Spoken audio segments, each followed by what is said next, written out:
What if I told you that having all the money in the world couldn't fix a broken heart? We often look at the lives of billionaires and think they have it all.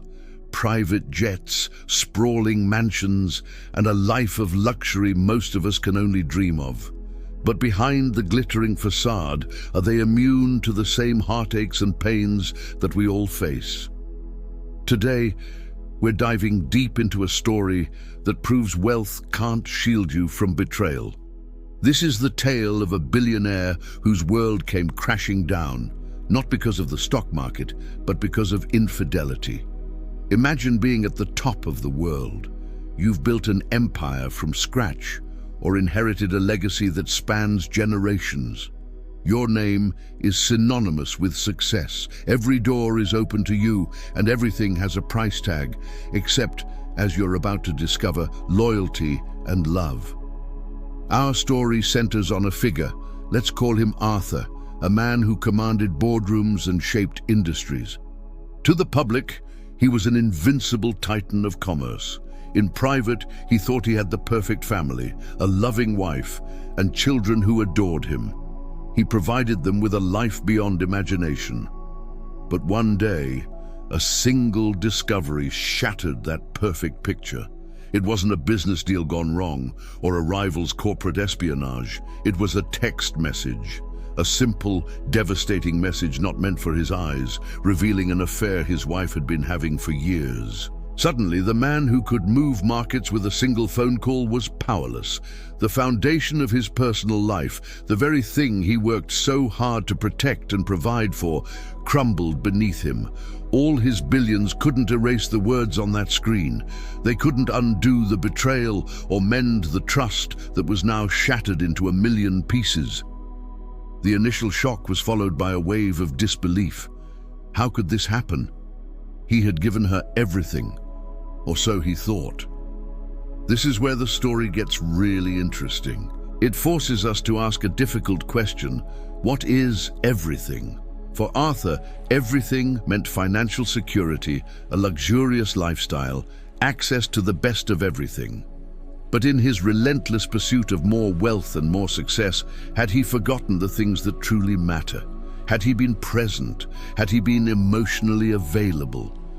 The affair wasn't just a simple act of betrayal, it was a symptom of a much deeper issue. His wife later confessed she felt lonely, like she was living in a gilded cage. He was physically there sometimes, but his mind was always elsewhere, in the next meeting, on the next deal. He had provided a house, but not a home. The fallout was immense. The divorce proceedings became front-page news. Lawyers who charged by the hour were about to get very, very rich. The empire he built was now at risk of being carved up. But the financial loss, as staggering as it was, paled in comparison to the emotional toll. Arthur found himself in a state of deep depression. He, the man who solved complex problems for a living, couldn't figure out how to solve his own heartbreak. He would wander through his vast, empty mansion, a place that once symbolized his success, now feeling like a monument to his failure as a husband and a father. The silence was deafening, amplifying the echoes of laughter and family moments that were now just ghosts of the past. This is a powerful lesson. We often chase success and money, believing they are the keys to happiness and security. We tell ourselves, if I just make a little more, everything will be okay. Arthur's story is a stark reminder that this is a dangerous illusion. Emotional connection, presence, and genuine care are currencies that can't be minted or traded on the stock exchange.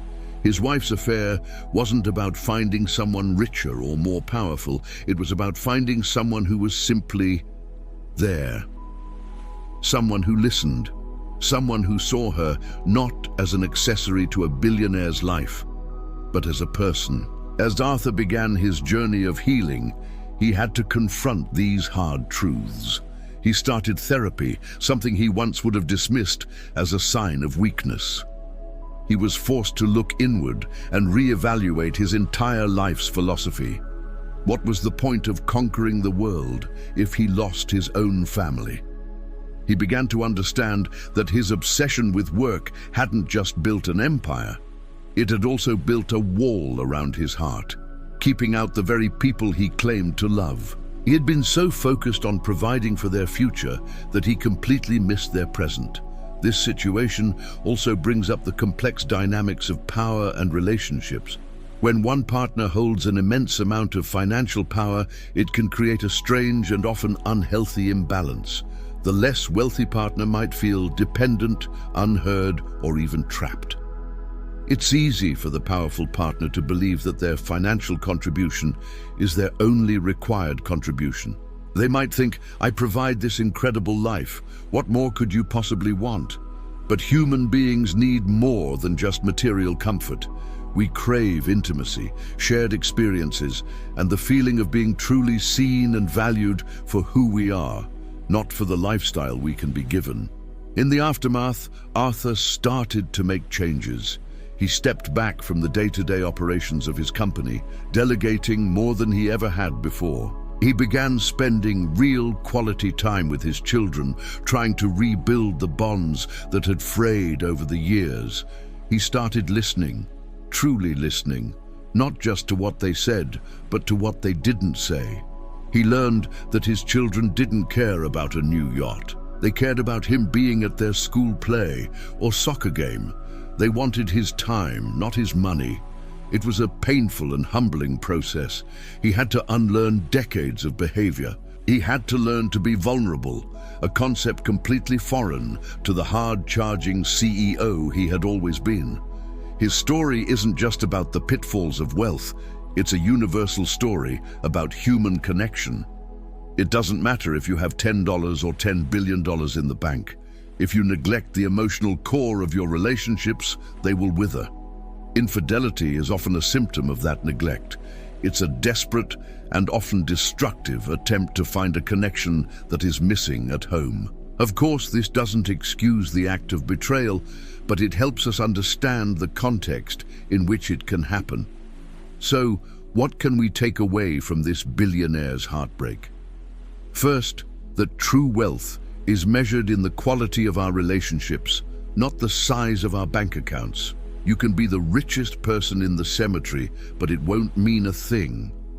Second, being present is the greatest gift you can give to your loved ones. Put down the phone, close the laptop, and engage with the people right in front of you. Your time and attention are finite and far more valuable than any material possession. And third, vulnerability is not weakness. It's the foundation of genuine connection. Being able to open up, admit when you're wrong, and share your feelings is what transforms a house into a home. Arthur's journey is ongoing. He may never fully recover from the betrayal, and his family is forever changed. But in losing what he thought was everything, he started to find something far more valuable: a second chance to be a father, and a chance to build a life based on real connection, not just transactions. His story serves as a poignant reminder to all of us, no matter our financial status, to invest in what truly matters. Because when the chips are down, it's not your wealth that will save you. It's the love you've nurtured and the people who stand by you. Thank you for joining me on this deep dive. It's a somber topic, but one filled with important lessons for all of us. If you found this story thought-provoking, please hit that like button and subscribe for more content that explores the deeper side of life. Let me know your thoughts in the comments below. Have you ever seen wealth fail to solve a fundamental human problem? I'd love to hear your perspective. Until next time, take care and invest in each other.